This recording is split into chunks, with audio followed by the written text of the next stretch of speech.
जो हिंदू सिख भाईचारा है ना, वो नाखून और उंगली का रिश्ता है। दोनों को आप कभी अलग कर ही नहीं सकते।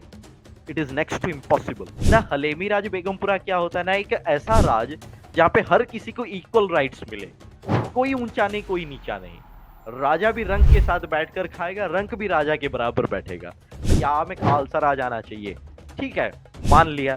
तो खालसा राज का क्या मतलब खालिस्तान होता है ना। खालसा राज कहाँ पे है, जहां से सनराइज होता है दुनिया के उस हिस्से से, जहां पे सनसेट होता है उस हिस्से तक मेरा खालसा राज। कि गुरु साहब को मानने वाले मत बनिए, गुरु साहब की मानने वाले बनिए। ये जो इमोशंस है ना हिंदुओं और सिखों का, इतने आसानी से टूटेगा नहीं, मुझे ऐसा लगता है।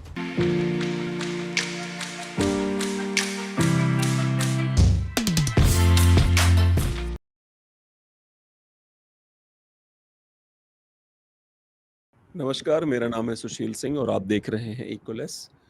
आज खालिस्तान की मांग बहुत जोर पकड़ रही है और इसी तरह से भारत कनाडा के रिश्ते खराब हैं। तो हमने एक हिस्टोरियन हैं अविनाश महापात्रा जी, हमने कहा क्यों ना उनसे बात की जाए और इस पूरे मुद्दे मुद्दे को बहुत डीप में समझा जाए कि ये चल क्या रहा है। अविनाश जी नमस्कार।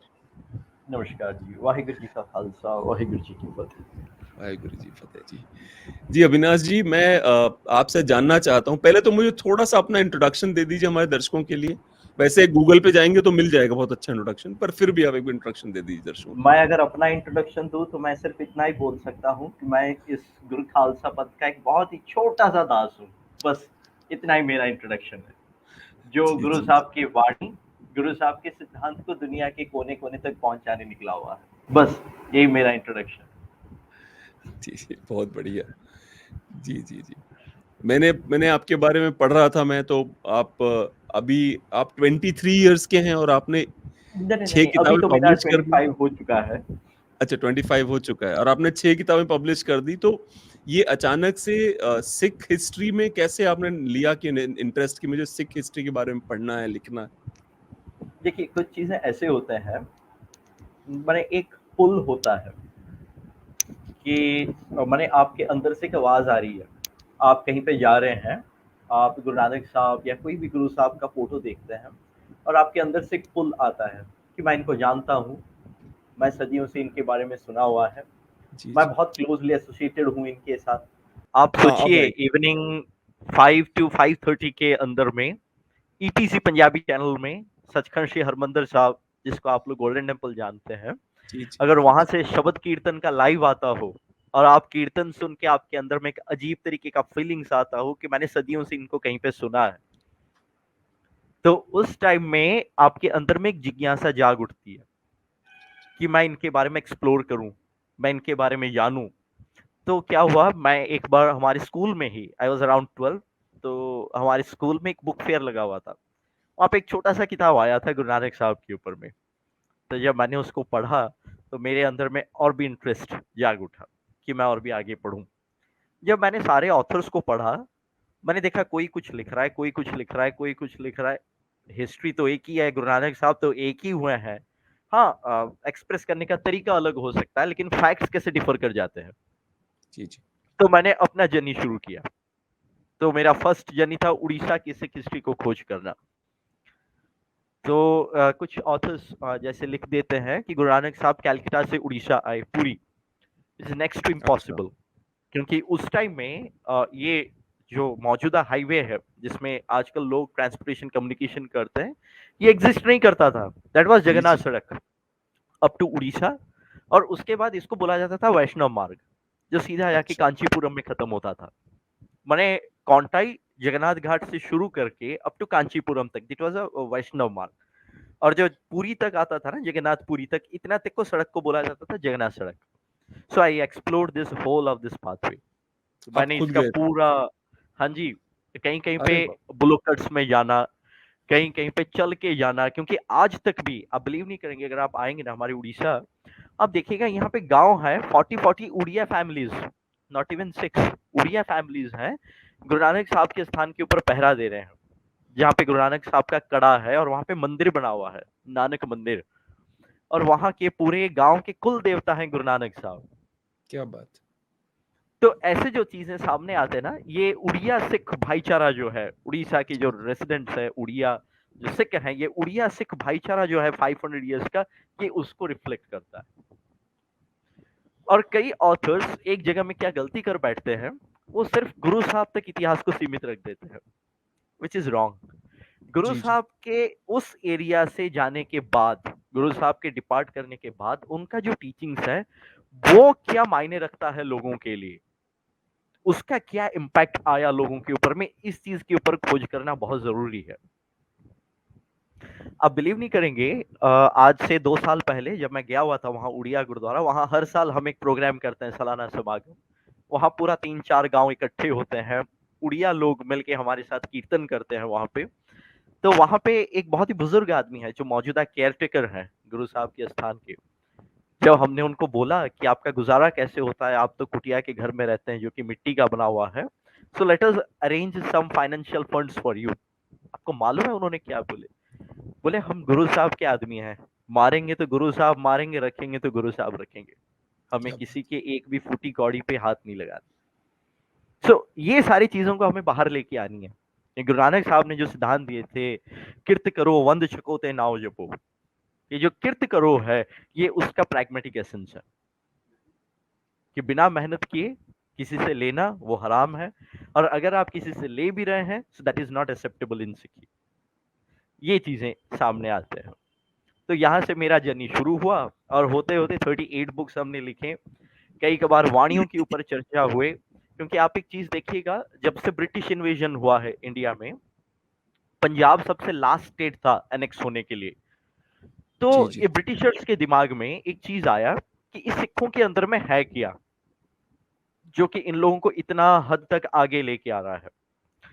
इन्होंने क्या किए, चाणक्य नीति, हमारे ही इंडियन फिलोसॉफी को स्टडी किए और वही ही हमारे ऊपर अप्लाई किए, कि अगर आपको किसी धर्म को पूरा मिटाना है, तो आप बस उनके फिलोसॉफी, उनके होली टेक्स्ट, स्क्रिप्चर्स, उनकी हिस्ट्री, इतनी चीज के साथ आप खिलवाड़ कर दीजिए, कौम खुद ब खुद खत्म हो जाता है।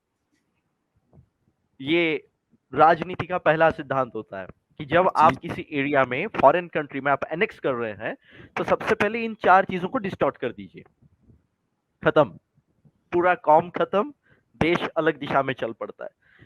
इन्होंने क्या किए, जब गुरु गोविंद सिंह महाराज जी नंदेड़ साहब में थे, तो उन्होंने जो गुरता गद्दी दिए, उन्होंने बोले कि आज्ञा पैया काल की तभी चलायो पंथ, सब सीखण को हुक्म है गुरु मानियो ग्रंथ। क्योंकि पंजाबी में या हिंदी में हम लोग ग्रंथ के आगे एस लगाकर उसको प्लूरल नहीं कर सकते। जी, जी। तो 2 हो, 3 हो, 4 हो, जो भी हो, ग्रंथ ग्रंथ ही होते हैं। जी, कि जी। हमारे पास 4 ग्रंथ है, हम लोग नहीं बोल सकते कि 4 ग्रंथ्स है। S V can put in Hindi या पंजाबी। तो वहां पे गुरु साहब ने ये जो दिए गुरता गद्दी, आद दसम सार्वलो, तीनों को महाराज ने गुरता गद्दी दी।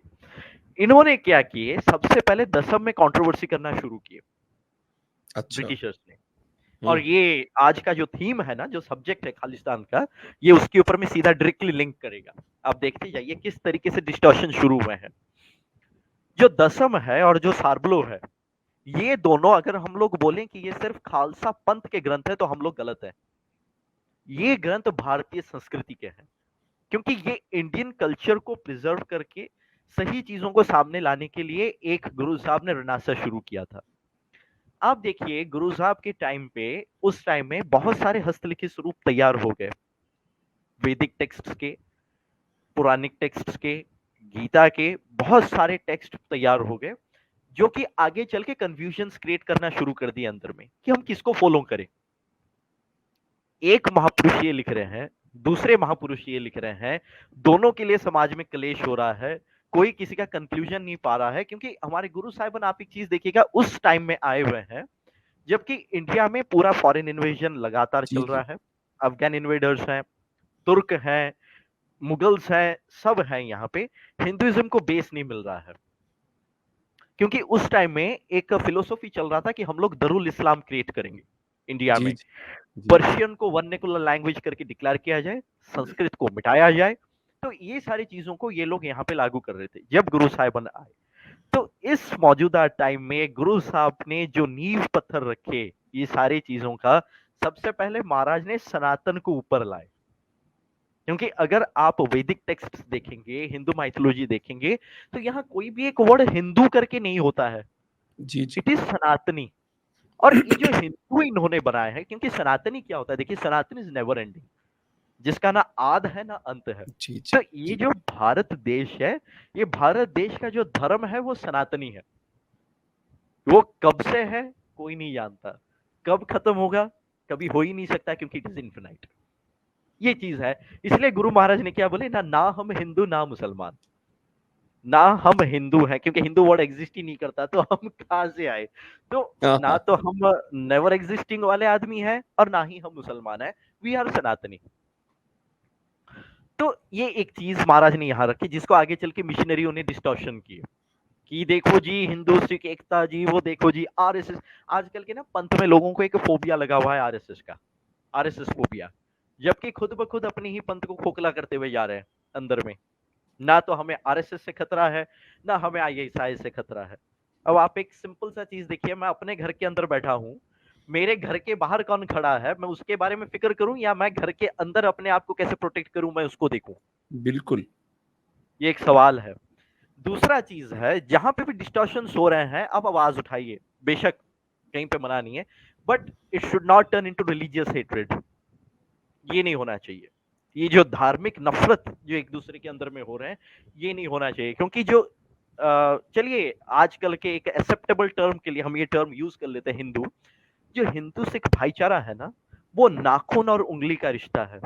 दोनों को आप कभी अलग कर ही नहीं सकते। It is next to impossible. क्योंकि कोई भी गुरु साहिबन मुसलमान के घर पैदा नहीं हुए हैं, पहला चीज। कोई भी गुरु साहिबन ने कभी भी कोई भी रिलीजियस प्रिंसिपल हो उसका खंडन नहीं किए हुए हैं। बस लोगों को बोले कि हिपोक्रेसी से दूर रहिए, क्योंकि जी, जी। आपको एक स्पिरिचुअल इवोल्यूशन में जाना है, माने from the form to the formless. जहां से हम सब आए हैं, हमें वहीं पे ही वापस जानी है। दूसरा चीज, तीसरा चीज है, जो बचित्र नाटक है दसम श्री गुरु ग्रंथ साहब जी महाराज में, गुरु गोविंद सिंह महाराज ने वहां पे साफ फरमाया है कि we do belong to the lineage of Shri Ramchandra ji. Ramchandra ji और उनके जो दो बेटे हुए हैं लव और कुश, ये आगे चल के बेदी और सोडी, ये दोनों डायनेस्टी में बटे। जो अच्छा। वेद का अध्ययन किए, जो वेदों में पूरा मास्टरी हुए, वो हो गए बेदी। और इसलिए आज के डेट में भी आप इंडिया में देख रहे होंगे द्विवेदी, त्रिवेदी, चतुर्वेदी। इसका मतलब जो दोनों वेदों के ज्ञाता है, जो तीनों वेदों के ज्ञाता है, और जो चारों वेदों के ज्ञाता और है, ये कुछ सारी लोग खाली चीजें आती वेदी हैं। भी हैं। कुछ लोग खाली वेदी हैं जो कि एक वेद या अनेक का अध्ययन कर रहे हैं, ये लोग वेदी होते हैं, माने जो उस कुल को बिलोंग करते हैं। तो उस वेदी कुल से गुरु नानक साहब हुए हैं, और उस सोडी कुल से गुरु गोविंद सिंह महाराज जी हुए हैं। क्योंकि गुरु गोविंद सिंह महाराज जी खुद लिखते हैं ना कि मेरो नाम गुरु गोविंद सिंह सोडी राय। सोडी डायनेस्टी को गुरु गोविंद सिंह महाराज जी बिलोंग करते हैं। अब आगे चल के आप देखिए, जो आदि श्री गुरु ग्रंथ साहब जी महाराज जी हैं, वो आदि श्री गुरु ग्रंथ साहब जी महाराज में राग आसा महला पहला, माने जो गुरु नानक देव जी का जो शब्द है, उसमें महाराज ने खुद लिखे हुए हैं, खुरासान खिसमाना किया हिंदुस्तान डराया। यहां जिक्र आता है किसका ना, हिंदुस्तान, पहला पॉइंट।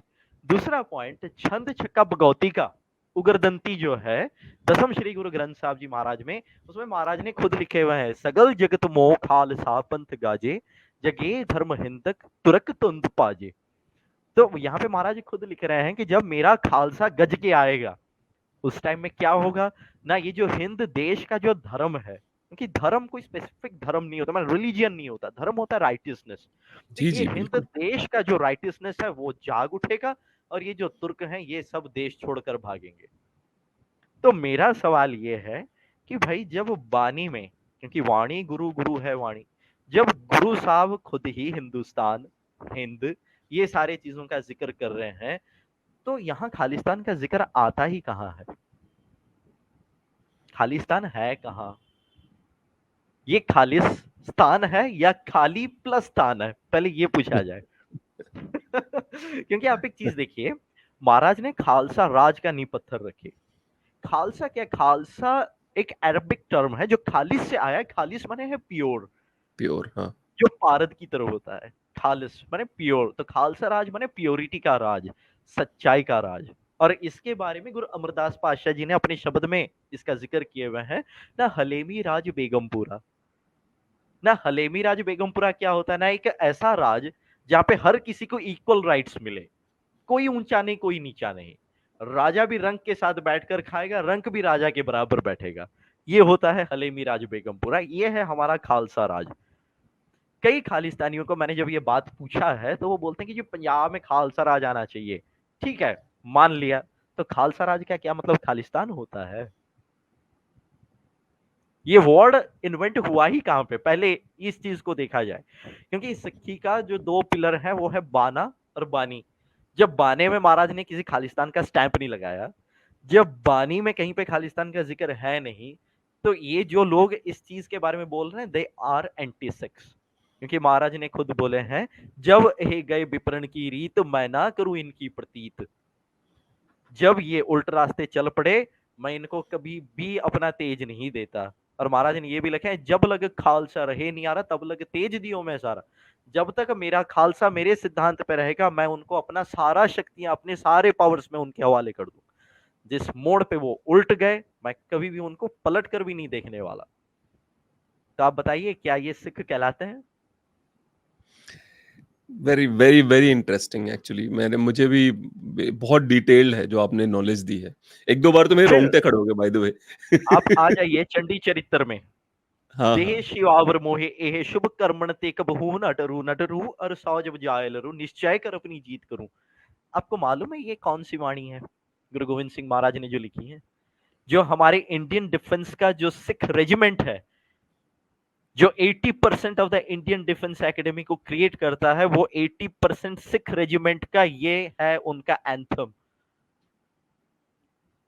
तो आप सोचिए, चाहे आद महाराज हो, चाहे दसम महाराज हो, चाहे सार्वलो महाराज हो, ये तीनों है इस देश की संस्कृति के लिए, नहीं खालिस्तान के लिए।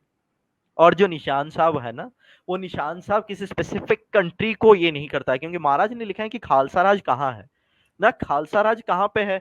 जहां से सनराइज होता है दुनिया के उस हिस्से से, जहां पे सनसेट होता है उस हिस्से तक मेरा खालसा राज है। तो क्या सिर्फ पंजाब में ही सनराइज होता है और पंजाब में ही सनसेट होता है, या कनाडा में सनराइज होके सनसेट होता है और कहीं पे सन है ही नहीं? एक एक बहुत इंटरेस्टिंग वो है कि हुआ कुछ ऐसे है कि अब जो खालिस्तानी लोग हैं, अब मैं एक बात बताता हूँ आपको। जैसे मैं हिंदू हूँ, ठीक है, तो मैं किस चर्च में जाने से या मस्जिद में जाने से, उससे ज्यादा जो मेरा अंतरात्मा बोलती है वो गुरुद्वारे जाने को बोलती है। अब दो तीन ऐसे इंसिडेंट, अब प्रॉब्लम ये होती है कि हर कोई डिटेल में नहीं स्टडी करता। Everybody goes with the media में क्या आ रहा है। अब मीडिया में आ गया है कि एक गुजराती बंदे को कनाडा में उसको बोला गया कि अगली बार मत आना गुरुद्वारे। फिर एक इंडियन एम्बेसडर को रोक दिया गया यूके में। अब जो ये तो खालिस्तानी, तो मतलब आप ये समझ रहे हो, मतलब जो बेसिक्स हैं उसके विरोध में चले गए हैं। गुरुद्वारे को किसी के लिए रोका गया है। अब अब आप मैं आपको एक किसी को, छोटा सा चीज पूछता हूं, आप खुद मेरे को इसका जवाब दीजिएगा, आपको भी इसका जवाब मिल जाएगा। जो औरंगजेब था, उन्होंने नौवें पातशाह गुरु तेग बहादुर महाराज जी का शीश कलम किया, जी जी जो इस देश के धर्म की रक्षा के लिए खड़े, जनेऊ और तिलक की रक्षा करने के लिए खड़े। अब औरंगजेब ने उनका कत्ल किया, उनका शीश कलम करवाया। जब वही औरंगजेब का बेटा गुरु गोविंद सिंह महाराज के पास आया, बहादुर शाह, तो महाराज तो बोल देते कि सारे मुगल बाहर निकलो यहाँ से, यहाँ पे मुगलों का अलाउड नहीं है। महाराज ने उसको भी गले लगाए। जब उसको सहायता करनी पड़ी तो महाराज ने उसकी भी सेवा की। तो एक चीज मेरे को समझ में नहीं आता, आप गुरुद्वारे में आ नहीं सकते, तो इसका मतलब तो गुरु अंगद पातशाह जी भी तो रोक लेते अकबर को कि आप हमारे लंगर में बैठ नहीं सकते क्योंकि आप मुगल हैं। आपके जो पहले हुए हैं जो बाबर, उनको हमारे गुरु साहब ने जाबर बोला है, गुरु नानक साहब ने बाबर को झाबर बोला। तो आप कहां से आ गए यहाँ पे अंदर बैठने के लिए? चलिए निकलिए यहाँ से बाहर, ये भी तो हो सकता था। तो पहला चीज तो मैं आपको ये बता दूं, हमारे सिख जिनको भी आप देख रहे हैं, उनमें से 90% आज में सबके सब करप्ट हैं। क्यों, मैं आपको बताता हूं, सुनिए। मिशनरीज ये सब कांग्रेस प्लांटेड है, ब्रिटिश प्लांटेड है। दूसरा बात है, जो आज के डेट में अपने आप को सिख बोलते हैं, उसमें 99% यही मिशनरीज ही हैं।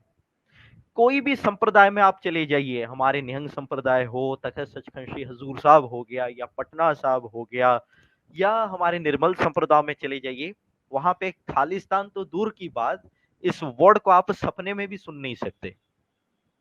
एक बार हमारा डिबेट हो रहा था, तो वहां पे मैं बोला जब गुरु गोविंद सिंह महाराज जी नंदेड़ में बैठे थे, तो वहां पे एक मिशनरी और दूसरा टकसाली दोनों आए मत्था टेकने के लिए, और महाराज ने दोनों की शीश के ऊपर हाथ रखे। तो उन्होंने मुझे पूछे कि भाई ये तो उस टाइम में थे नहीं। मैंने बोला जब तब नहीं थे तो आज कहां से आ गए? ठीक है, गुरुद्वारे में घुस नहीं सकते, ठीक है, हम नहीं आते गुरुद्वारे में, हम नहीं आते, हम नहीं घुसते। पहले आप ये बताइए कि कौन से गुरु साहब ने आपको ये सिद्धांत दिया है कि गुरु साहब में घुस नहीं सकते गुरुद्वारे में? अगर ऐसा है तो हरमंदिर साहब में बाकी 3 दरवाजे बंद कर दो और एक ही दरवाजा खुला रखिए। चारों दरवाजे क्यों है हरमंदिर साहब में? और वही 4 दरवाजे जब आपको आगे लेके जाएंगे श्री अकाल तख्त साहब की तरफ, तब दरवाजा एक हो जाता है। क्यों ना? गुरु साहब के दरबार में जो चारों मजहब हैं वो सब एक ही हैं। महाराज कहते हैं ना, आत्म रस जही जानी सो है खालस देव। जो सबके अंदर बैठा परमात्मा को पहचान लिया, सोई मेरा खालसा है। जी जी। तो आप क्या परमात्मा को ऐसे पहचानते हैं कि आप गुरुद्वारे में अंदर आ सकते हैं? आप गुरुद्वारे में अंदर आ नहीं सकते जब जागती गुरु, क्योंकि गुरु ग्रंथ साहब महाराज जी तो एटर्नल गुरु हैं सिखों के, जुगो जुग अटल हैं। जब जागती गुरु अंदर बैठे हो और आप उनके सामने में राजनीति कर रहे हो कि आप गुरुद्वारे में आ सकते हैं, आ नहीं सकते, गुरु के पास आने के लिए रोकते हैं, तो आपकी सिक्खी क्या है वो यहीं से ही नजर आ जाती है। आप यहीं से ही दूर रहिए। पर ये आपको नहीं लगता कि मतलब जैसे ये वही वाली बात है। अभी जैसे एक एक एक यहाँ पे गुरुजी हैं, मेरे शो में कई बार आ चुके हैं, उनका नाम है यति नरसिंहानंद जी। इतने सारे इतनी सारी बयानबाजियां हो गई, सब हो गया, पर यति नरसिंहानंद कहते हैं कि मैं तो खालिस्तानी, जो कहता है मैं खालिस्तानी भी हूं, उसके साथ पास भी जाता हूं मैं, क्योंकि मुझे ऐसा लगता है कि ये बंदा जो खालिस्तानी अपने आप को बता रहा है, ये भी नाराज है ये भी सिख ही। एक अजीब सा इमोशनल कनेक्ट क्यों है हिंदुओं और सिखों के बीच? एक अजीब सा इमोशनल कनेक्ट है। आपने कभी नहीं सुना होगा किसी हिंदू को सिख के बारे में उल्टा बोलते हुए। अधिकतर आपको नहीं, आपको हमेशा ही मिलेंगे नहीं नहीं कोई बात नहीं जी, सब ठीक। जबकि सिख की तरफ से बहुत ज्यादा अटैक किया जा रहा है हिंदुइज्म पे, गाली गलौज ये सब हो रहा है। ये ये क्यों हो रहा है मैं आपको बता दूं। इसमें फुल टुक प्लानिंग है आईएसआईएस का, जो पूरा प्लांटेड हो चुका है लगभग 90% पंजाब में। अभी आप एक बात देखिए, अतिंदरपाल सिंह खालिस्तानी, इसको एमपी बनाया जा रहा था पटियाले का। सिमरनजीत सिंह मान, इसको एमपी बनाया जाता है पटियाले का। आपको लगता है ये एमपी ये जो वो इनके नाम सिंगूर के का आगे है, जुड़ा जाता सिमरन है, सिमरनजीत सिंह सिंगूर का। जो भी हो, आपको हाँ लगता है जो इनके नाम के आगे जो एमपी जुड़ा जाता है, क्या उसका full form member of parliament है? मेरे को तो लगता है कि इनका एमपी का फुल फॉर्म रखना चाहिए मास्टर ऑफ प्रेजुडाइसिस। जो नेगेटिविटी फैलाते हैं, आज तक इन्होंने कभी गुरु ग्रंथ साहब महाराज का प्रकाश ही नहीं किया। अगर आप इनको पूछ लेंगे ना कि गुरु ग्रंथ साहब महाराज में कितने शब्द हैं, वो भी उनको नहीं पता। जी खुद तो जी। खालसा है नहीं और दूसरों को खालिस्तानी बनाने निकल पड़े। वो दूसरा अपने लीडर खड़ा किए हैं कनाडा में, वो खुद तो बेचारा इंडिया आ नहीं सकता, गुरपतवंत सिंह पन्नू, उसके ऊपर में टेररिस्ट करार लगाया गया है इंडिया में। खुद को तो जस्टिस मिलती नहीं, वो जस्टिस फॉर सिक्स करके दूसरे सिखों को जस्टिस देने निकल पड़ा।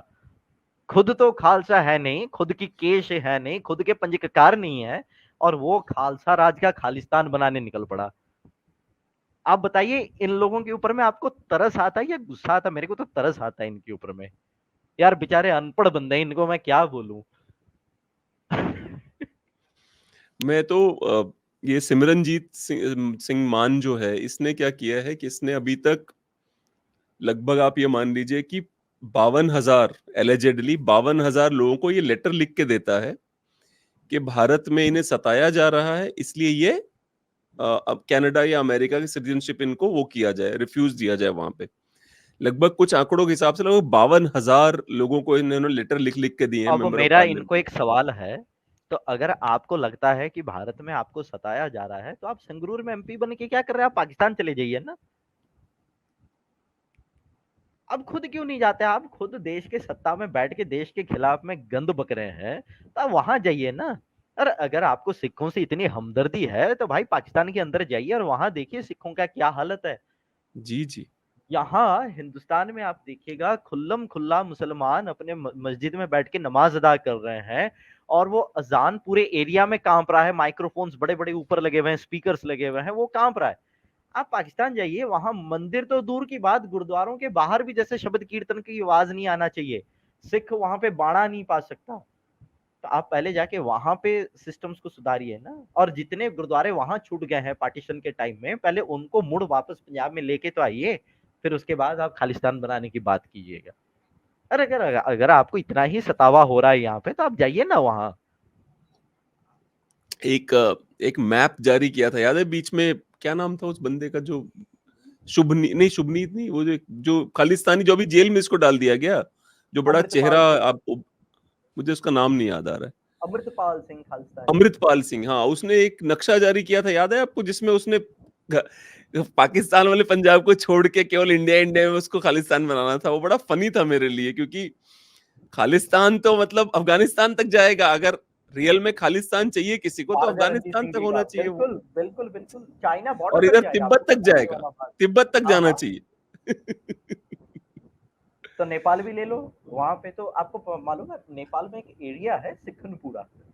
आपको मालूम है जब महाराजा रणजीत सिंह जी का डेथ हो गया ना, तब महारानी जिंद कौर चले गए वहां नेपाल, अच्छा। उनके वहां राजे के पास अपने कुछ सिख फौजों के साथ। तो हम्म। नेपाल के राजे का बहुत फ्रेंडली रिलेशनशिप था महाराजा रणजीत सिंह जी के साथ। तो उन्होंने बोले, महारानी जी आप अपने सिखों को बोलिए कि पूरे शहर में बिखर जाएं, पूरा राज्य में वो बिखर जाएं, जहां तक वो बिखर जाएंगे उतना जगह सिखों का है। क्या और बात आज भी वो जगह वहां पे एग्जिस्ट करता है, उसका नाम है सिखनपुरा। आप में इतनी हिम्मत है कि आप नेपाल के अंदर घुस के निशान साहब भी गाड़ सकें, और आप यहाँ इंडिया इतने बड़े कंट्री में बैठ के खालिस्तान बनाने की बात कर रहे हैं। आप बिलीव नहीं करेंगे, वहां नेपाल में जितने भी गुरु नानक मठ हैं, गुरुद्वारे हैं, जो भी हैं, वहां पे निशान साहब तक नहीं है। इनमें इतनी है। हिम्मत है कि वहां अंदर घुस के निशान साहब भी गाड़ सकें, और यहाँ आके उधम मचा रहे हैं क्या ना, यहाँ सिखों को सताया जा रहा है। वहां क्या हो रहा है, वहां तो आपका निशान साहब भी गाड़ने नहीं दे रहे हैं। तो जाओ ना नेपाल सरकार के खिलाफ में बोलो। जिस देश में बैठे हो, जिस देश की धरती के ऊपर अपना पांव रख के चल रहे हो, देश की खेत से खेती करके खा रहे हैं, मैंने जिस थाली में खा रहे हैं उसी थाली में छेद। आपको लगता है ये लोग सिख हैं? अरे सिख तो वो हैं जो देश के नाम पे बॉर्डर पे शहीद हो रहे हैं। सिख तो वो हैं जो खालसा राज कायम करके इस देश के बहु बेटियों को बचाए हैं। सिख तो वो हैं जो इस देश के धर्म के लिए अपने शीश कत्ल करके कुर्बानियां दिए हुए हैं। सिख तो वो हैं। ये सिख है? आपको लगता है ये सिख है? एक एक वो भी है कि कहा जाता है ना कि सिखिज्म में इस्लाम का भी कुछ पोर्शन है, और हिंदुइज्म में अधिकतर, पर इस्लाम का भी कुछ पोर्शन है। तो आपको नहीं लगता कि कई बार जो इस्लाम के साथ ये मिल जाते हैं सिख, की मतलब जैसे ये पाकिस्तान होना से नहीं मिलके चाहिए। खालिस्तान की मांग करना, ये ये सेक्शन होना नहीं कैसे चाहिए। आता है? मैं आपको एक बात बताता हूँ, गुरु गोविंद सिंह महाराज ने इस चीज का सख्त खंडन किए हुए हैं। अच्छा। पता है आपको, दसम में एक वाणी आती है, अथ श्री 24 अवतार कथनन। उसमें जो 24 अवतार आए हुए हैं ना, विष्णु जी के, महादेव के, ब्रह्मा जी के, जो भी 24 अवतार उसमें जी जी। महाराज ने कंपाइल किए हुए हैं, उसमें रामावतार आता है।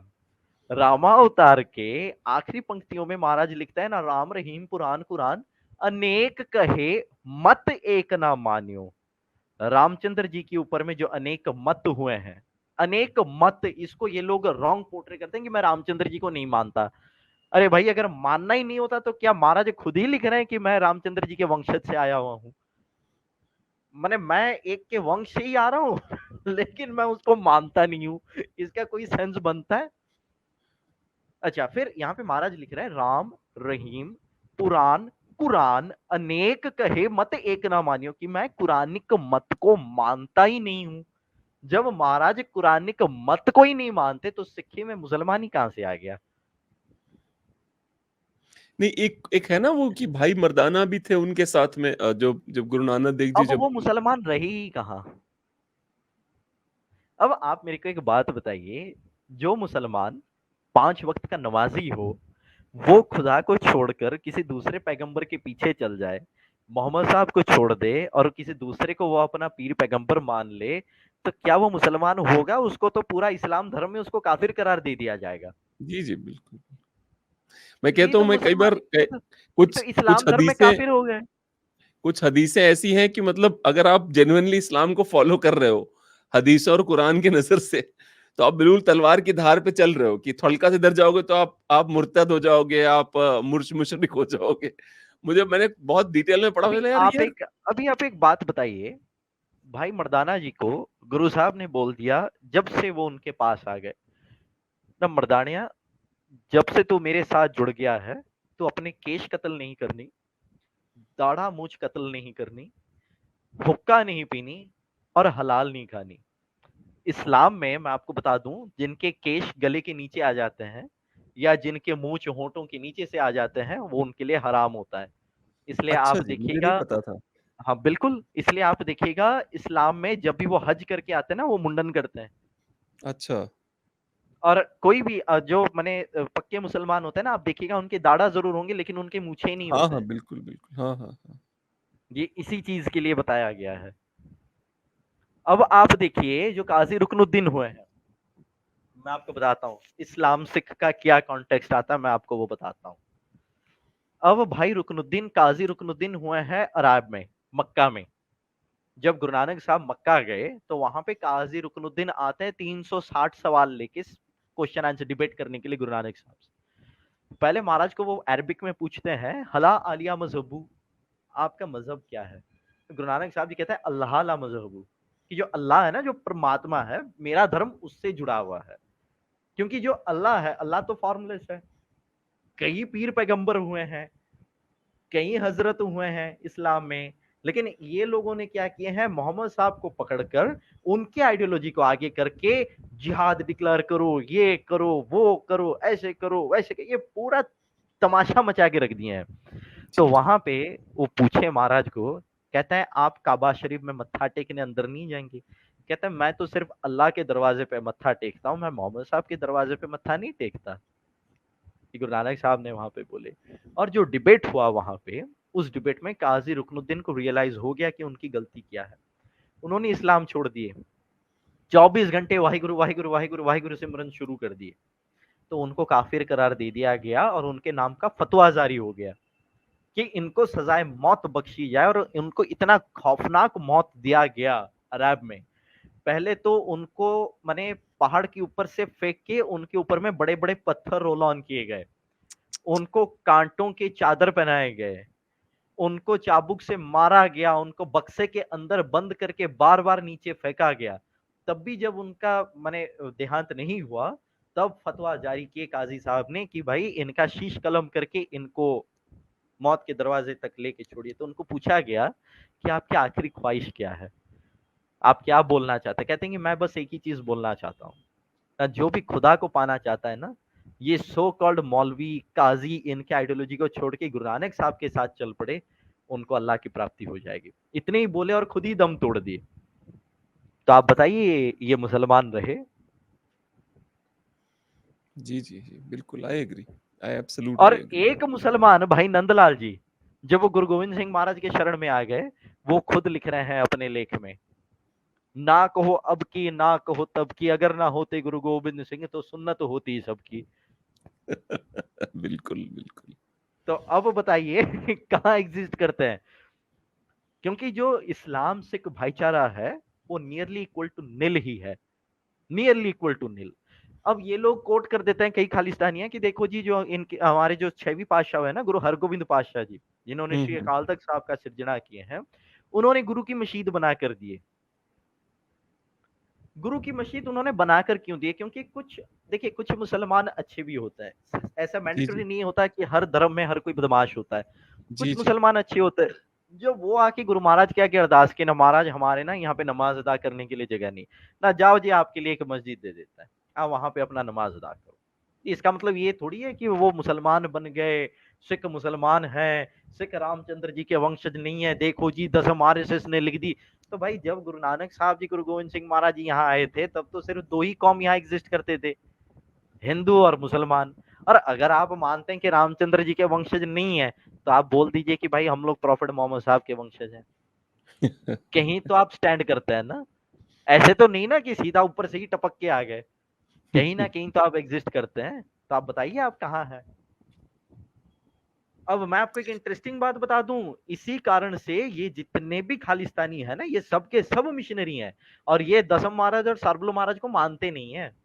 अच्छा। ये इनके कट्टर विरोधी हैं, कट्टर विरोधी हैं। तो तो गुरु गोविंद सिंह जी को भी नहीं मानते ये लोग? उनके लेख को नहीं मानते, तो इनडायरेक्टली यही हो गया कि वो गुरु गोविंद सिंह महाराज को ही नहीं मानते। क्योंकि महाराज तो आप लिख रहे हैं वाणी गुरु, गुरु है वाणी, तो इस अगर आप वाणी को नहीं मानते तो आप गुरु को ही नहीं मानते।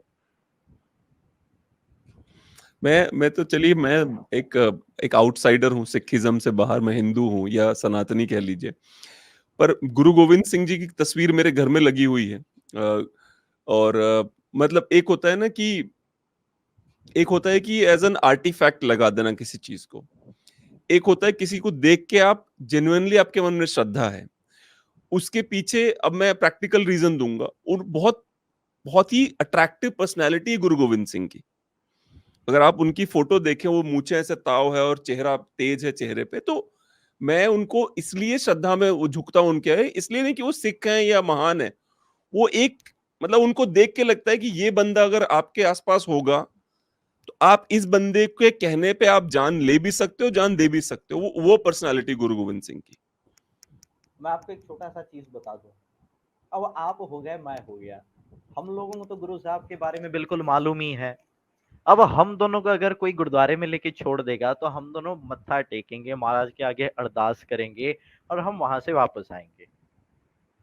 अगर आप सड़क से किसी को भी उठा लेंगे, सो तो मत्था टेक ही लेगा गुरु महाराज के आगे।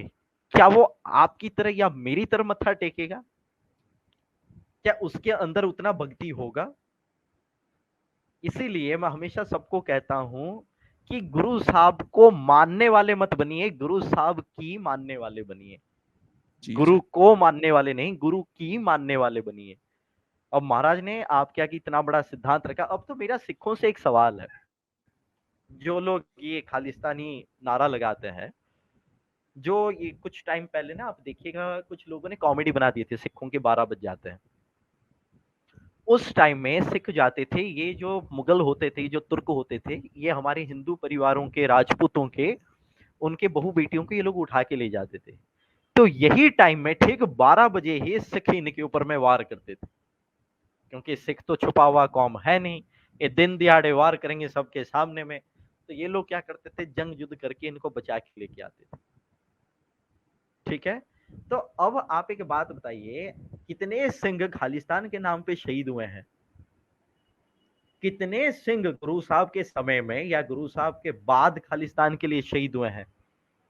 बाबा दीप सिंह जी अपने एक हाथ में शीश, दूसरे हाथ में खंडा पकड़ के कितने खालिस्तान के लिए जंग किए हुए हैं? बाबा नौद सिंह जी अपने हाथ में शीश लेके, आप आज भी अगर अमृतसर जाएंगे ना कभी भी, तो शहीदी स्थान बाबा नौद सिंह में जरूर जाइएगा, वहां पे आपको पता लगेगा ये सारी इतिहास। वहां पे बाबा नौद सिंह जी भी अपने एक हाथ में शीश, दूसरे हाथ में खंडा पकड़ के तुर्कों को झटकाते हुए आगे चल रहे हैं। कितने खालिस्तान के लिए उन्होंने झटकाया था। बाबा बंदा सिंह बहादुर हरियाणा में लोहगढ़ में निशान साहब गाड़ के खालसा राज की स्थापना करते हैं। और जब उनको पूछा जाता है, क्योंकि आप एक चीज देखिएगा, मुगल पीरियड में जब कोई भी बंदा अपना राज कायम करता था ना, तो 3 चीजें उसको एस्टेब्लिश करने होते थे। पहला तो उसका मोहर का सिक्का, जो उसके राज में चलेगा।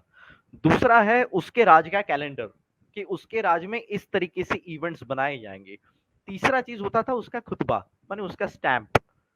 ये 3 चीजें होता है। तो बाबा बंदा सिंह बहादुर जी को जो पूछा गया, तो बाबा बंदा सिंह बहादुर जी पर्शियन में लिख के दिए, न सिक्का जद पर हर दु आलम फसल चके चाहे वस्त, गोविंद सिंह खुद शहंशाह तेग नानक वाहे वस्त, कि देग तेग फतेह नुसरत बेद रंग याफ अतज नानक गुरु गोविंद सिंह। कहीं पे तो खालिस्तान का जिक्र नहीं आया। उनको पूछा गया कि भाई ये जो आपने खालसा राज की स्थापना की, आपका राजा कौन है? ना गोविंद सिंह खुद शहंशाह, ना इसके शहंशाह गुरु गोविंद सिंह महाराज जी हैं, मैं तो बस एक इंस्ट्रूमेंट हूं। तो कितने सिख, कितने शहीद सिंह हमारे हुए हैं, कितने महापुरुष हमारे हुए हैं। या आप ये खालिस्तानी कोई पकड़ लीजिए, आज के डेट में हमारे सिक्की में कितने संप्रदाय इनके पक्ष में खड़े हैं। गुरपतवंत सिंह पन्नू आज तक किसी संप्रदाय में कभी अपना कदम भी रखा होगा? ये लोग जो सिक्खी, खालसा, या फिर खालिस्तान जो है, या फिर पन्नू वगैरह कभी सामने से लड़ते भी तो नहीं है। ऐसा नहीं है कि भई नहीं, कि मेरा मतलब एक मैं आ छोटा-सा रहा हूँ तो सवाल है, सबसे भिड़ मेरा जाऊँगा। एक छोटा-सा सवाल है। आपने सिक्खी के बारे में ज्ञान कहाँ से ली है? आपने वाणी की संध्या कहाँ से ली है? आपको वाणी के अर्थ किसने समझाए? आपको मालूम भी है कि खालसे पंथ में कितने वाणियां हैं? पन्नू को अगर आप खड़ा भी कर देंगे ना सामने में, मैं ये आपको लिखती रूप में दे सकता हूँ कि वो 10 गुरु साहिबान के नाम भी नहीं बता सकता, और वो खालिस्तान का नींव पत्थर रखने जा रहा है। खुद तो खालसा है नहीं और खालसे का राज को थापना करने निकल पड़ा। ये जो आपने बात बोली थी ना कि उन्होंने राज का शहंशाह बनाया था गुरु गोविंद सिंह जी को। अगर आप मेवाड़ के राजाओं को देखेंगे, वहाँ पे मेवाड़ में भी भगवान शिव को एक लिंग महाराज कहते हैं। इसीलिए मेवाड़ के राजाओं को राणा कहते हैं, राजा नहीं कहते। कि वो बोलते हैं राजा तो शिव जी हैं, हम तो राणा हैं उनके। अगर आप पढ़ेंगे मेवाड़ की हिस्ट्री में तो राजपूतों का आपको भी यही मालूम रहा है है। आपको मालूम है ये क्या होता है? ये होता है complete surrender at the feet of your master, कि जी, जी। मेरे गुरु के अलावा मेरे लिए कोई ऊपर नहीं है। कोई तो नहीं है तो मैं कहां से ऊपर चला जाऊं? ठीक है ना? अब आप गुरु साहिबन के वाणियों में भी देखिएगा, हर जगह में गुरु साहिबन ने यही जिक्र किया है कि दास नानक, कि मैं दास हूं, मैं परमात्मा का दास हूं। महाराज जी। खालसा महिमा भी जब लिखता है ना, गुरु गोविंद सिंह महाराज जी, महाराज वहां भी लिखता है ना, दास गोविंद फतेह खालसा। इन लोगों ने खालसे के डेफिनेशन को ही पूरा बिगाड़ कर रख दिया है। महाराज कहता है खालसा मेरो रूप है खास। क्या आपको लगता है कि ये महाराज का स्वरूप ऐसा होगा जैसे ये आजकल के खालिस्तानियां, ये पटका बांध के, ठीक है ना, वो दाढ़ा को बांध के, शस्त्र को गात्रे में अपने शर्ट के अंदर छुपा के, पजामा पहन के, आपको लगता है ये महाराज के खालसा है? जिनके जिस्म में पंजिककार ही सजा नहीं है, वो काय का खालसा है? जी, जी। किसने उसको आख्या दी खालसे की? कोई कहता है कि मैं सिख हूं जी, आप नॉन सिख हैं जी। जब गुरु गोविंद सिंह महाराज के दरबार में सारे जने आते थे, हिंदू आते थे, मुसलमान आते थे, तो क्या महाराज उनको बोलते थे कि हिंदू सिखों मुसलमान वाहिगुरु जी का खालसा वाहिगुरु जी की फतेह? महाराज तो बोलते थे कि खालसा जियो वाहिगुरु जी का खालसा वाहिगुरु जी की फतेह। जब महाराज ने खुद डिस्क्रिमिनेशन नहीं किए हैं, जब महाराज किसी को सिख या नॉन सिख की आख्या नहीं दिए हुए हैं, ये लोग कौन है किसी को सिख या नॉन सिख बोलने वाले? एक और बात पूछनी थी मुझे आपसे कि सिखिज़्म इम्प्योरिटी शुरू कब से होती है? क्योंकि अगर आप देखोगे जो जनरल डायर था, उसको भी वो क्या नाम था कुंज बिहारी थापर जो रोमिला थापर और इसके थापर के दादाजी थे। इन लोगों ने जनरल डायर को भी सरोपा दिया, उसको सिख बनाया और बोला कि ये पौने 2 लाख रुपए भी रखो आप। तो ये जब जबकि उसके 1 हफ्ते पहले उसने जलियांवाला में लोगों को मारा, उसमें सिख भी मरे थे। तो ये लगातार ये गड़बड़ होना शुरू कब से हुआ? वैसे देखा जाए तो मैकुलेफ भी सिख बन जाता। मैकाले अभी जो आप था। एक बात अभी आप एक बात बताइए।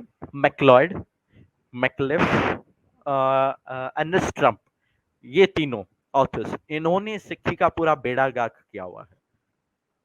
और आई एम सॉरी टू से, इनके रास्ते में चल पड़े खुशवंत सिंह जी। अच्छा। आप इनके राइटिंग्स पढ़िएगा, खुशवंत आपको सिंह पता बाय द लग वे जाएगा। खुशवंत सिंह उन्हीं के बच्चे हैं। ये पूरी लिनिएज है ये, जिसका मैं नाम अब ले रहा आप था देख आपसे। लीजिए, अब आप एक चीज देख लीजिए, इनका जो लिखने का जो शैली होता है। अभी आप कोई भी हिंदू डिटीज के बारे में लिखेंगे, तो आप क्या डायरेक्टली लिखेंगे Krishna was standing there, Mahadev was coming? आप कभी ऐसे लिख सकते हैं? चलिए, कुछ रेस्पेक्टफुल टाइटल ना ही सही, एटलीस्ट आप श्री तो लगा सकते हैं आगे। Shri Krishna ji was standing, Shri Mahadev ji was coming. ठीक है, आप ऐसे तो लिख सकते हैं ना? तो इन लोगों ने क्या किए, गुरु नानक वेंट देयर, फिर आगे चल के इनके राइटिंग्स में हो गया नानक सैंग दिस। कमाल है, आपके दोस्त है। अच्छा, अब मेरे को आप एक बात बताइए, ये लोग अपने आप में एक एक हिस्टोरियन सज गए, मैकलेफ, एर्नेस्ट, मैक्लॉयड, ये सब, इनको पंजाबी भी पढ़नी आती है? तो इन्होंने वाणी कहां से पढ़े? इन लोगों को सिख के सिद्धांत के बारे में पता कहां से लगा? ये खुद ब खुद एक एक जो सिख विद्वान हो गए आज के डेट में, यूनिवर्सिटीज में इनको कोट किए जाते हैं, कहाँ से इनके अंदर में विद्वानगी कहाँ से आई? ऐसे थोड़ी कि गुरु गोविंद सिंह महाराज ने खुद आके इनके अंदर में इंजेक्ट कर दिए कि बेटे ले ले, ये सिक्खी का ज्ञान है। ऐसे थोड़ी होता है। हिस्ट्री को डिस्टॉर्ट बहुत किया गया है हमारे देश में वो बार-बार कैसे अभी भी। हुआ मैं आपको बताता हूँ। देखिए, सबसे पहले 1897 में एक शोधक कमेटी बनाया गया। कौन-सी उन्होंने कमेटी थी दोबारा बोलें? शोधक सोधक अच्छा, कमेटी जो शोध करता है, शोधक, सोधक कमेटी। ठीक है, हाँ। अब ये शोधक कमेटी ने क्या किया, दशम महाराज के ऊपर में इन्होंने किंतु परंतु करना शुरू कर दिए। इन्होंने क्या किए, जो जो वाणियां जो सिखों को सबसे ज्यादा पावर देते थे, उनको विजडम देते थे, टोटल 12 वाणियां इन्होंने काट दिए। अच्छा उसमें से जी। उगरदंती भी था, जिसमें हिंदुस्तान का जिक्र आता है, मैंने पहले में कोट किया हुआ है। वार भगत भगवती का किया आता है।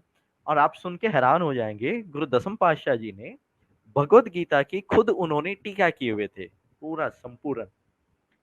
इस चीज को भी इन्होंने काट दिए, बोले कि ये गुरु गोविंद सिंह महाराज जी का है नहीं। अभी आप एक बात बताइए, जो ये शोधक कमेटी बना, इसमें निहंग संप्रदाय से कोई नहीं है, हजूर साहब अच्छा, से कोई नहीं है, निर्मलाओं से कोई नहीं है, टकसालों से कोई नहीं है। ये लोग खुद ब खुद बैठ गए। और आपको पता है इनकी स्टैंडर्ड क्या थी? कोई मिठाई की दुकान का हलवाई, कोई किसी ब्रिटिश के ऑफिस में काम करने वाला चपड़ासी, कोई क्लर्क, ये इनका बैकग्राउंड था। ये लोग बैठ के विद्वानगी करने के लिए, और इन्होंने वाणियां काटना शुरू कर दिए कि ये वाणियां गुरु साहब लिख ही नहीं सकते। ये सारी चीजें जब मेरे सामने आए, मैंने इनको पूछा कि गुरु साहब आपको पूछ के लिखेंगे? महाराज नहीं लिख सकते तो क्या आप महाराज के ऊपर हैं? महाराज आपसे पूछकर लिखेंगे। यहां से डिस्टर्शन शुरू हुआ। फिर ज्ञानी डिट सिंह बीच में कूदे। पहले क्या होता था, श्री अकाल तख्त साहब में जो शिरोमणि पंथ अकाली बुड्ढा दल का जो जथेदार बनेगा, सो श्री अकाल तख्त साहब का जथेदार हुआ करते थे। अब इनका मिशनरी कब्जा नहीं आ पाया हाथ में। इन्होंने क्या किए, दमदमा साहब जो गुरु की काशी है, जो सिखों का एजुकेशनल इंस्टीट्यूशन है, इसको जी, जी। 1970s में इन्होंने तखत डिक्लेयर कर दिया। और जो हमारा बुड्ढा दल पंजवा तखत है, इसको इन्होंने मिटा दिया। ये लोग मानते नहीं है, ये बुड्ढा दल पंजवा तख्त नहीं है, ये दमदमा साहब हमारा पंजवा तख्त है। क्यों? क्यों ना वहां मिशनरी जोर चलता है। अच्छा, फिर इन्होंने क्या किए, ये ज्ञानी डिट सिंह, तेजा सिंह बसौड़, प्रोफेसर गुरमुख सिंह, ये 3-4 बंदों को ब्रिटिशर्स ने हायर किए।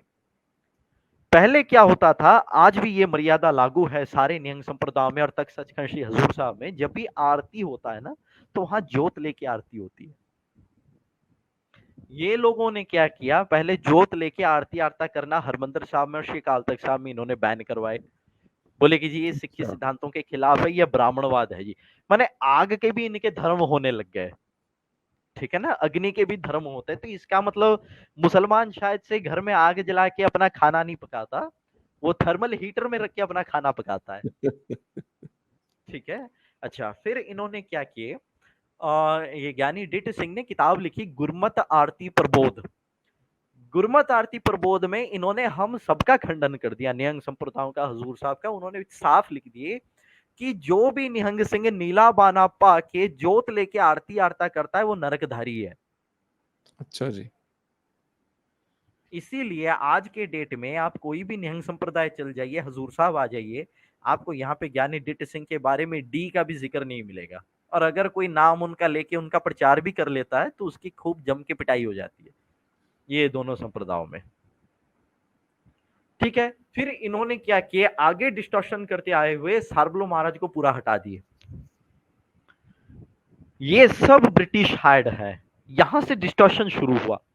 फिर आप बिलीव नहीं करेंगे, नेहरू के टाइम पे पंजाब में मिशनरीज कॉलेजेस बनाए गए, करीबन 300 करोड़ सिर्फ मिशनरी कॉलेज वहां पे बिल्ड अप करने के लिए वहां पे सैंक्शन किए गए। 300 करोड़ इस पंथ को तोड़ने के लिए। आप सोचिए, शहीद सिंह मिशनरी कॉलेज, वो माता गुजरी मिशनरी कॉलेज, कितने मिशनरी कॉलेजेस। वो दूसरा एक सिख फुलवाड़ी करके कोई मैगजीन छपवाता है लुधियाने में, उनका एक हो गया मिशनरी कॉलेज। ये सब मिशनरी कॉलेज करके क्या किए, पहले हिंदू सिखों को अलग किए। ना देखो जी, ये जटका करते हैं जी, ये तिलक करते हैं जी, ये हजूर साहब गलत है जी, नियंग संप्रदाय गलत है जी। दुनिया में सब गलत हो गए, सिर्फ यही अकेले सच्चे सुच्चे हो गए। और इन्हीं के अंदर में से ही खालिस्तानी लड़ी उठी। आप देखिए, सिमरनजीत सिंह मान किसका मित्र है आपको पता है? हरजिंदर सिंह दिलगीर का। हरजिंदर सिंह दिलगीर पंथ का एक्स कम्युनिकेटेड बंदा है। अच्छा, उसको श्री अकाल तख्त साहब से पूरा पंथ से छेक दिया गया है, और वो सिमरनजीत सिंह मान का बेस्ट फ्रेंड है। अगर आप कभी गूगल करेंगे तो गूगल में उनके दोनों के फोटोग्राफ्स मिल जाएंगे। अच्छा। अभी आप सिमरनजीत सिंह मान को बोलिए कहीं पे कुरान शरीफ की बेदबी हुई है, वो छलांग मार के आएगा। अभी आप उसको बोल दीजिए कहीं पे अगर गीता की बेदबी हुई हो या गुरु ग्रंथ साहब की बेदबी हुई हो, प्रेस कॉन्फ्रेंस करके हीरोगिरी करना शुरू कर देंगे, जी गलत है जी, डेमोक्रेसी हो गया, वो हो गया, ऐसे हो गया, वैसे हो गया। अरे भाई, जो बंदा आया था वो क्या देश के संविधान से पूछ के आया था बेदबी करने के लिए? देश का संविधान, देश का ये, देश का वो। अरे भाई, आईपीएस थे, जिसका नमक खाए हैं कम से कम उसके साथ तो नमक हरामी मत कीजिए ना। अब तो आपके अपने बच्चे कहाँ हैं? खालिस्तान लड़ी में आपके अपने बच्चे कहाँ हैं? आप दूसरे युद्ध को इंस्पायर करते हैं, दूसरे युद्ध को आगे आने के लिए भड़काते हैं, आपके अपने बच्चे कहाँ हैं? आप बोलते हैं पर अमित शाह जी ने अपने बेटे को बाहर भेज दिया जी, उसको पढ़ा लिखा कर बड़ा कर दिया जी। उन पे उंगली उठाते हो आप में उनमें क्या फर्क हो गया? वो तो अपने बच्चे को शिक्षित पर कर सर रहे हैं, आप युद्ध को क्या कर रहे हैं? मुझे एक बात लगती है कि मुझे ऐसा लगता है कि ये जो इमोशंस है ना हिंदुओं और सिखों का, इतने आसानी से टूटेगा नहीं, मुझे ऐसा लगता है। कभी क्योंकि टूट मुझे ही नहीं ये सकता। यकीन है कि हाँ, क्योंकि मुझे यकीन है कि जो एक्चुअली पास्ट ऐसा है ना कि इमोशन टूटेगा ही नहीं।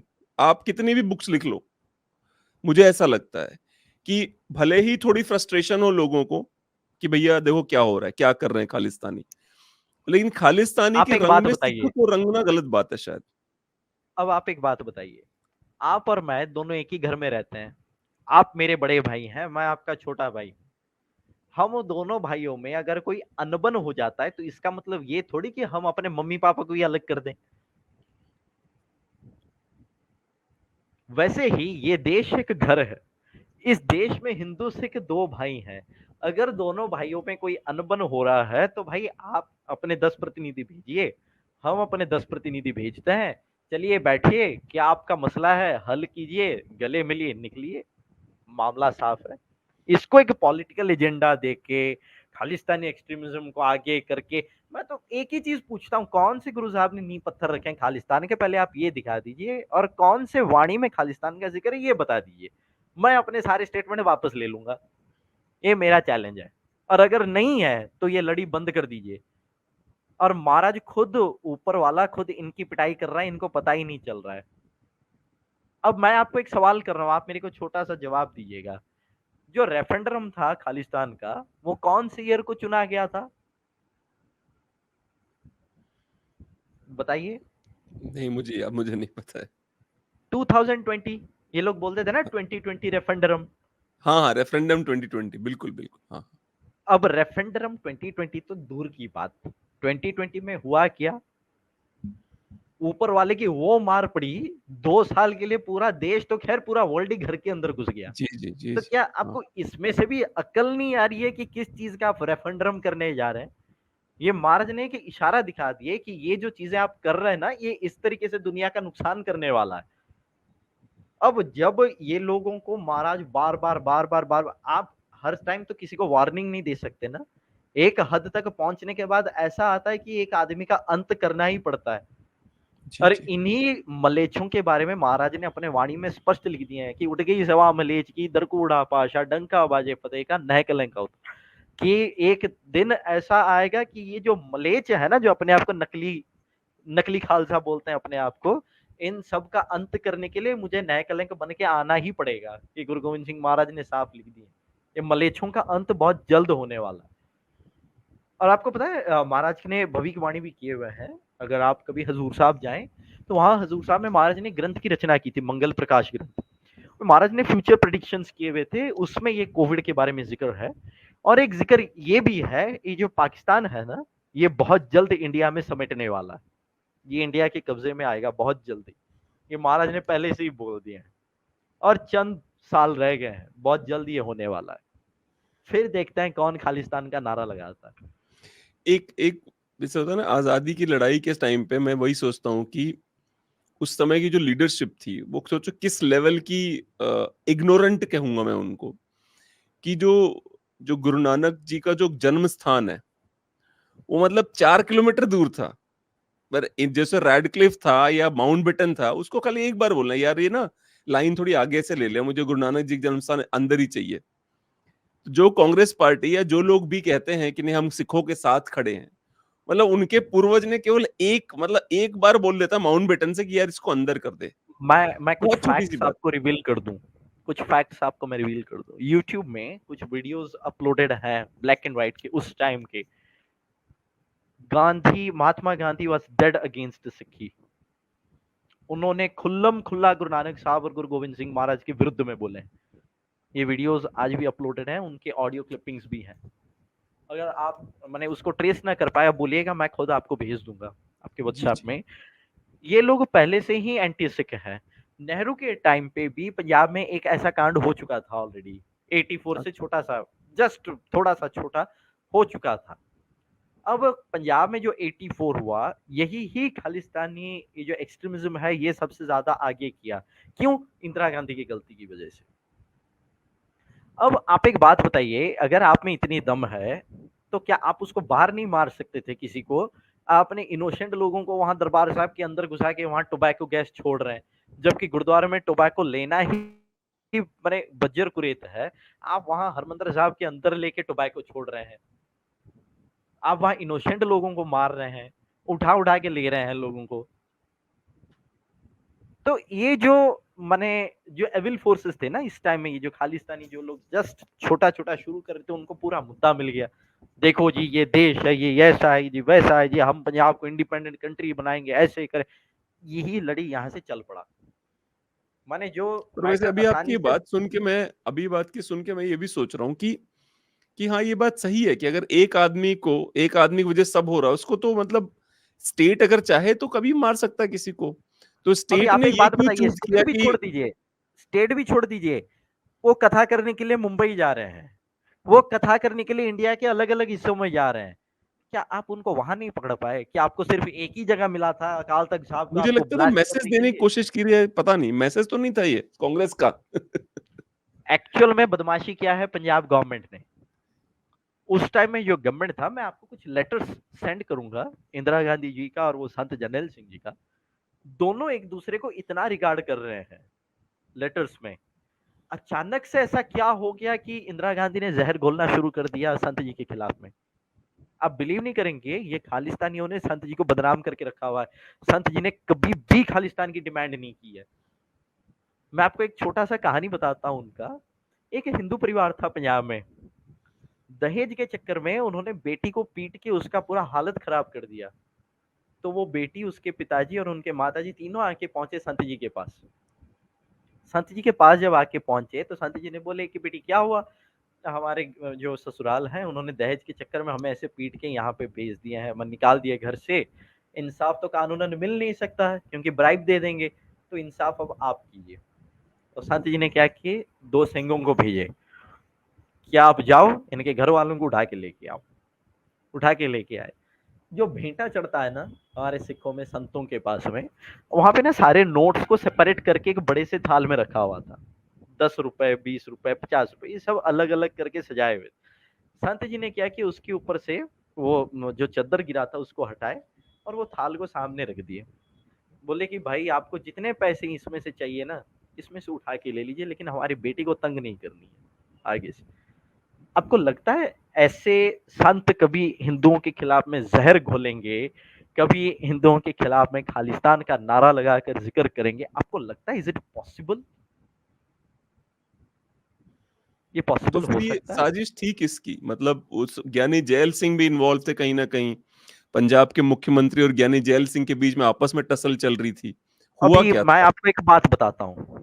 आप अभी दिल्ली रहते हैं, मैं उड़ीसा रहता हूँ। मेरे को आपके घर के ऊपर में अटैक करनी है, राइट? आपका घर का डायमेंशन क्या है? आपके घर में एंट्री पॉइंट्स कितने हैं? आपका घर का स्ट्रक्चरल मॉडल क्या है? आपके घर से मैं कितने बंदों को उठा सकता हूं और अपने कितने बंदे अंदर कर सकता हूं? ये पूरा स्ट्रेटजी जब तक मेरे को आपके घर के सारे डिटेल्स मालूम ना हो, मैं कैसे कर लूं? और ये डिटेल्स तो मैं तो अंतर्यामी हूं नहीं कि मैं घर बैठे बैठे आपका घर देख लूं। या तो मैं खुद जाके ये सारी चीजें स्टडी करूंगा, या दिल्ली में से किसको बोलूंगा कि भाई इनके घर का सारा अता पता मेरे को निकाल के दो। तो अभी हरमंदिर साहब में या अकाल तख्त साहब में जो हमला हुआ, कहाँ से ये लोग अंदर घुसेंगे, उसका स्ट्रक्चरल मॉडल बनाया जाता है, फौजियों को ट्रेनिंग दी जाती है, वो लोग कैसे अंदर जाते हैं शूज पहन के, सब हुआ कैसे? अगर पंजाब का गवर्नमेंट इसमें शामिल नहीं था तो ये सारे चीजें बाहर आए कैसे? सबसे बड़ा सवाल तो यही है। और इनके पंजाब गवर्नमेंट से कितने बंदे शहीद हुए 84 में? सारे नॉर्मल लोग ही क्यों मारे गए? एसजीपीसी से कितने लोग मारे गए हैं? बादल दल से कितने लोग मारे गए हैं?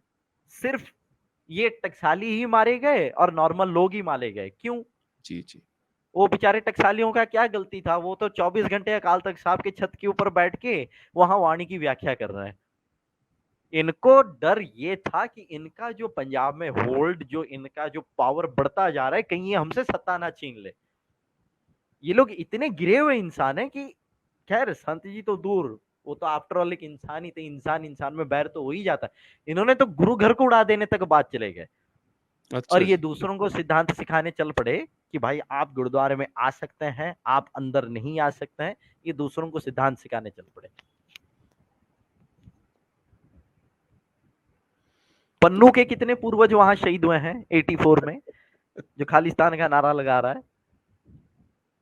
सिमरनजीत सिंह मान कहता मेरे को जेल में टॉर्चर हुआ जी, ये हुआ जी, वो हुआ जी, ऐसे हुआ जी, वैसे हुआ जी।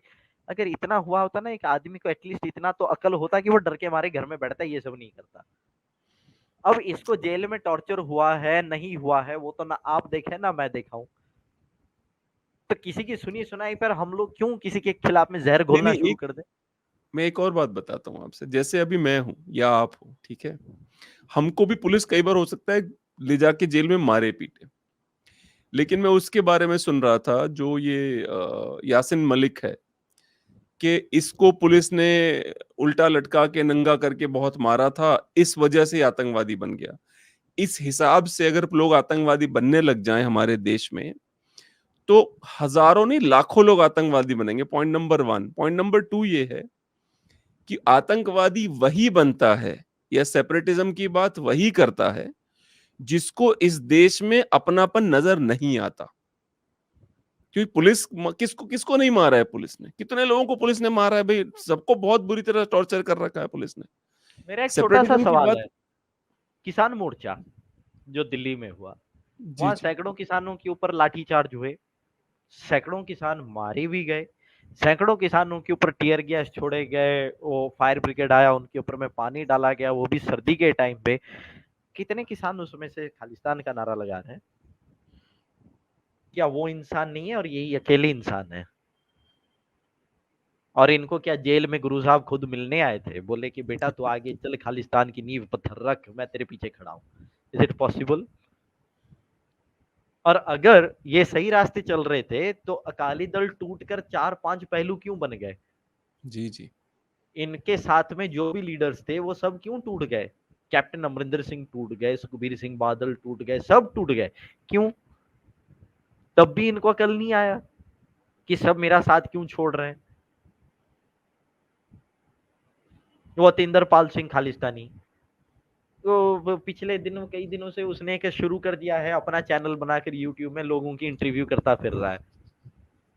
अब खुद को तो सिक्की का एस भी नहीं पता और दूसरों से सिक्की के बारे में पता करके उनको जस्टिफिकेशंस दे रहा है। अपने नाम के आगे खुल्लम खुल्ला खालिस्तानी लिख रहा है।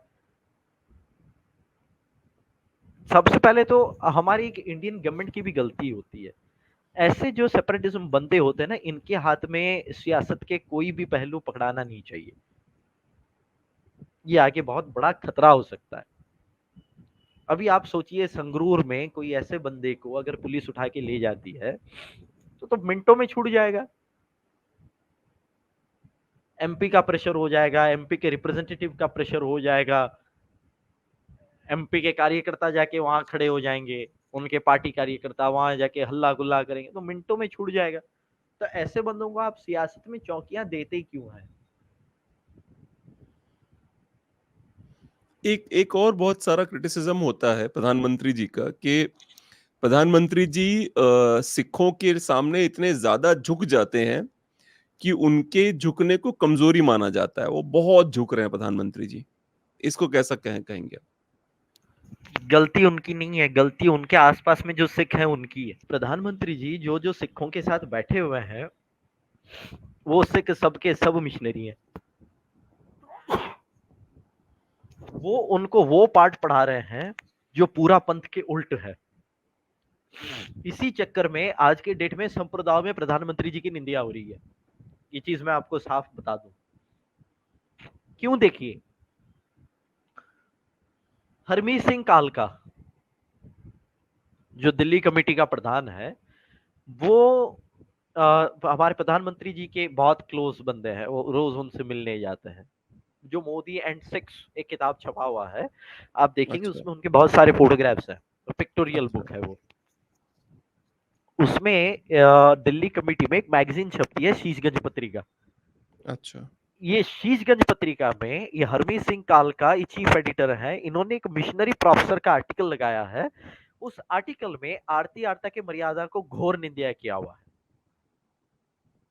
कि जोत लेके आरती आर्ता करना ये गलत है, ये नहीं होनी चाहिए। और इन्होंने पूरा आर्टिकल लिख डाली इसके ऊपर में, और ये छपवा रहे हैं हरमीत सिंह कालका। अब जब सिखों के नजर में ये चीज आ रहा है कि भाई ये मिशनरी बंदे का आर्टिकल जो बंदा छपवा रहा है, ये मिशनरी सोच पंथ के अंदर में ला रहा है, वो प्रधानमंत्री के पास खड़ा हुआ है, तो इसका मतलब प्रधानमंत्री सिखों का दुश्मन है। अच्छा। तो यहाँ पे भी बद से गेम बदनाम कुछ और है। इंसान, बद से बदनाम इंसान। अब अगर आप मेरे को सिमरनजीत सिंह मान के बगल में देखेंगे, अतिंदर पाल सिंह खालिस्तानी के बगल में देखेंगे, गुरपतवंत सिंह पन्नू के बगल में देखेंगे, हो सकता है कि मैं उनका व्यूज नहीं रखता, लेकिन अगर आप मेरे को इनके साथ देखेंगे तो आपके अंदर में वो व्यू क्या आएगा? जी, ये जी। भी इन्हीं के कैटेगरी का है, नहीं तो ये इनके पास क्यों खड़ा हुआ है? ठीक है ना? यही सारी चीजें रिफ्लेक्ट हो जाते हैं सिखों के दिमाग में कि यार प्रधानमंत्री ये तो भाई लेके खड़े हुए मिशनरी वालों को, कल को तो ये हमारे संप्रदाय के लिए खतरा होंगे, तो भाई इनकी निंदा करो, इनको घुसने मत दो।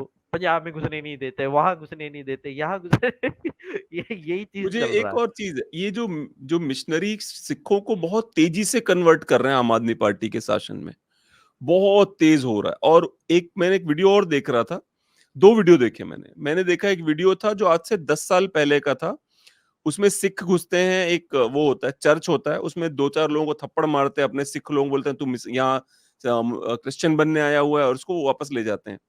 एक वीडियो मैंने 1 साल पहले का देखा कि सिख जाते हैं मारने के लिए, तो इधर से ये इनके पास हथियार होते हैं, उधर से भी जो सिख क्रिश्चियन बन गए वो भी हथियार लेके आते हैं, और अंत में सिख भाग जाते हैं।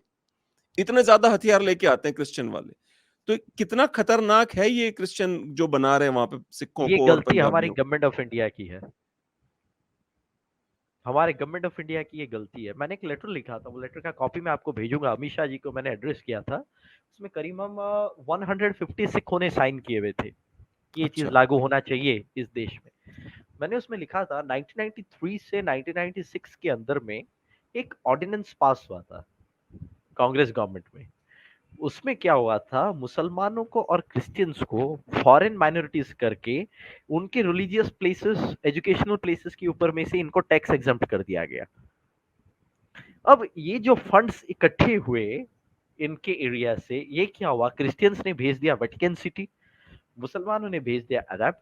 वहां अलग अलग कंपनीज, अलग अलग सोसाइटीज में ये डिसबर्स हुए। वहां से जब ये रिटर्न आए 3 गुना 4 गुना होके, वो पैसे कन्वर्जन में एक्सपेंस किए गए। अच्छा जी। वो आज के डेट में भी चल रहा है। तो सबसे पहले तो पार्लियामेंट में एक बिल पास करके ये ऑर्डिनेंस को कैंसिल कर देना चाहिए। क्योंकि जब आप किसी को सिटीजनशिप इंडिया का दे चुके हैं तो आप उसको फॉरेन क्यों लगा रहे हो उसके नाम के आगे? वो तो इंडियन ही हुआ। और अगर वैसा देखा जाए तो सिखों को भी तो फॉरेन माइनॉरिटीज की स्टेटस मिलनी चाहिए, क्योंकि गुरु नानक साहब भी तो जन्म हुआ है पाकिस्तान में, वो तो इंडिया में है नहीं। तो हाँ, सिखों हाँ। को भी फॉरेन माइनॉरिटीज देनी चाहिए। जी, जी। अच्छा, फिर दूसरा मैंने एक रिक्वेस्ट किया हुआ था, देश आजाद है, कन्वर्जन खुला है, जिसको जी चाहता है वो धर्म कबूल कर ले, हमें उससे कोई मतलब नहीं है। क्योंकि सिक्खी खत्म नहीं होने वाला, ना ही सनातनी खत्म होने वाला। जी, जी। ये जुगो जुग अटल है, एक जाएगा तो 10 आएंगे, उसमें हुँ, कोई प्रॉब्लम नहीं है। लेकिन ये लोग क्या कर रहे हैं, आप एक चीज को गौर कीजिएगा। आज के डेट में अगर आप पंजाब जाएंगे ना, एक जसविंदर सिंह आपके सामने पग पहन के खड़ा हुआ है, वो जसविंदर सिंह सिख है या क्रिश्चियन है वो खुद आपको नहीं पता। हाँ, हाँ, हाँ, हाँ। एक अब तो नाम इसके नहीं जरिए बदलते क्या ये लोग। होगा? जो क्रिश्चियन यही चीज कन्वर्ट होते हैं वो लोग यही नाम भी चीज नहीं बदलते। एक होता है कि भाई यही चलो चीज यही चीज मैंने फोकस किया उसमें। अब ये लोग क्या करते हैं, नाम चेंज नहीं करके यहां से ये लोग क्रिश्चियनिटी कन्वर्ट हो गए, 2-4 लाख रुपए इनको एवी मिल गए क्रिश्चियनिटी एक्सेप्ट करने के लिए। अच्छा, फिर ये लोग क्या करते हैं, यहां से बेनिफिट लिए, फिर वहां से सिखों के नाम का माइनॉरिटी कोटा के बेनिफिट्स ले रहे हैं। तो इनको डुअल बेनिफिट्स आ रहे हैं चारों तरफ से, जो कि एक आम नॉर्मल गुरसिख जो पूरा माने साबत सूरत गुरसिख है, जो मैंने नितनेम करता है, पंजवाणियां पाठ करता है, पंज ककारों से सजा हुआ है, उस बेचारे को माइनॉरिटी कोटा नहीं मिलता है, क्योंकि उसके हद तक वो कोटा खत्म ही हो जाता है, वो जितने जी, जी। रिजर्वेशन होते हैं वो खत्म ही हो जाता है। तो पहले तो इनके नाम चेंज किया जाए और एक एनुअल रिकॉर्ड मेंटेन किया जाए कन्वर्जन्स का। जी, जी, बिल्कुल, आई एग्री। उसमें से पता चलेगा आपको कि कन्वर्जन रेट कितना चल रहा है और आगे गवर्नमेंट को क्या स्टेप लेनी चाहिए। सबसे पहले जी, तो जी। इनकी इंस्टीट्यूशंस पे रेड किया जाए कि आपको ये फंड्स आते कहां से हैं। कई कबार कुछ मेरा जो मूवीज भी आपको एजुकेट कर जाते हैं। आप सूर्यवंशी देखिए, जो गुलशन ग्रोवर साहब को जो रोल दिया गया था, उनका एक कुछ नहीं है, मामूली सा एनजीओ चल रहा है, he is a social worker, लेकिन उनको एनजीओ से फंड कहां से आ रही है, ना एक टेररिस्ट ऑर्गेनाइजेशन से फंड आ रहा है। बिल्कुल, बिल्कुल। तो ये जो जीएसटी रिटर्न हो रहे हैं, आईटी रिटर्न हो रहे हैं, इसके कॉपीज कहाँ है, इसमें ट्रांसपेरेंसी कहाँ है, ये पहले होनी चाहिए कि आप मैं पकड़िए बताता कि हूँ, इनको मैं फंड कहाँ से रहे हैं। चार्टर्ड अकाउंटेंट एक है हमारे जान-पहचान का, वो जहाँ पे उनका ऑफिस है, उनके जस्ट ऊपर कन्वर्जन ऑफिस है, क्रिश्चियंस का।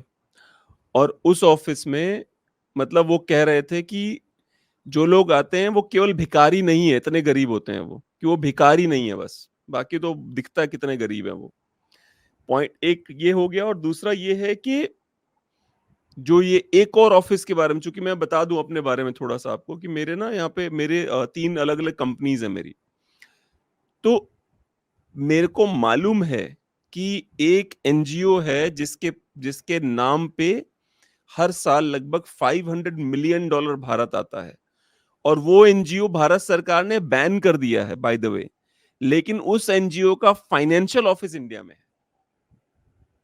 भारत सरकार द्वारा बैन किया गया एनजीओ, वैसे ही उसका एक ऑफिस फाइनेंशियल है ऑफिस यहाँ इंडिया। पे, वैसे ही एक ऑफिस है हमारे यहाँ, हमारे पंथ में भी, उसका नाम है खालसा एड, रवि सिंह। आप कभी सर्च कीजिएगा, आप कभी सर्च कीजिएगा रवि सिंह खालसा एड, आपको पता चलेगा उसके बारे में, कितना बड़ा इंटरनेशनल बंदा है। और इनका कोई भी ट्रांजेक्शन्स जो होता है ना, हाँ, वो हाँ। अकाउंट्स में नहीं होते, इनका कैश में ट्रांजेक्शन्स होता है। करोड़ों का घोटाला, करोड़ों का घोटाला। आपको इनके सारे रवि सिंह चीजें खालसा। मैं आपको इनको सारी चीजें सेंड करूंगा। इन्होंने ऑस्ट्रेलियन सिख काउंसिल से करीबन कितना, हमारे इंडियन करेंसी के हिसाब से 300 करोड़ इन्होंने इकट्ठा कर लिए उसके पास से। जब ऑस्ट्रेलियन सिख काउंसिल को इनका बैकग्राउंड पता चला ना, उन्होंने इनको क्लेम किए हुए हैं कि भाई हमारा पैसे वापस करो, हम गलत कामों में पैसे नहीं देना चाहते। वो लेटर भी पड़ा है मेरे पास, मैं आपको अच्छा, सेंड करूंगा। नफरत बहुत हो रही है हिंदुओं और सिखों के बीच में से, ऑब्वियसली खालिस्तानों की वजह से। पर उसको कहीं ना कहीं हम जिस तरह से आपने ये इतने डिटेल में चर्चा की है, इसने ही मतलब मैं बताऊं अगर आपको, तो मेरे मन से भी बहुत कुछ वो हो गया कि नहीं यार, सिचुएशन तो एक्चुअल में कुछ और है, सिचुएशन तो कुछ और ही चल रही है। और दूसरा काम मैं अभी करूंगा, पहले तो मैं अमेजोन पे, आपकी बुक्स अवेलेबल है? नहीं नहीं नहीं, मैं आपको ना, मैं अपने बुक्स कभी सेल नहीं करता हूँ, मैं वो अच्छा। सारी चीजें आपको पीडीएफ भेज देता हूँ।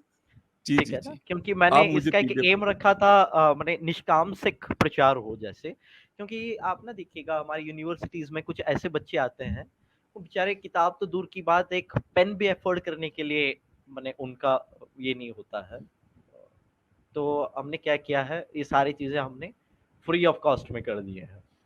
जी, जी, बिल्कुल। ठीक है ना, ताकि तो लोगों के आप पास मुझे सच्चाई पीडीएफ पहुंचे। भेज दीजिएगा उसका, ठीक है? एक बार उस पे जी मैं जी जी। फिर उसको भी पढ़ता हूँ मैं जो आपने लिखा है, बट क्योंकि मैं पढ़ लूँगा तो चर्चा थोड़ा ज़्यादा इंटरेस्टिंग हो जाएगी। ठीक है अविनाश जी, बहुत अच्छा लगा मुझे आपसे बात करके। Thank you so much for giving us your time. Thank you so एक बार वो नारा तो लगा दीजिए। वाहिगुरु जी का खालसा, वाहिगुरु जी की वाहेगुरु जी फतेह। की थैंक यू, थैंक यू।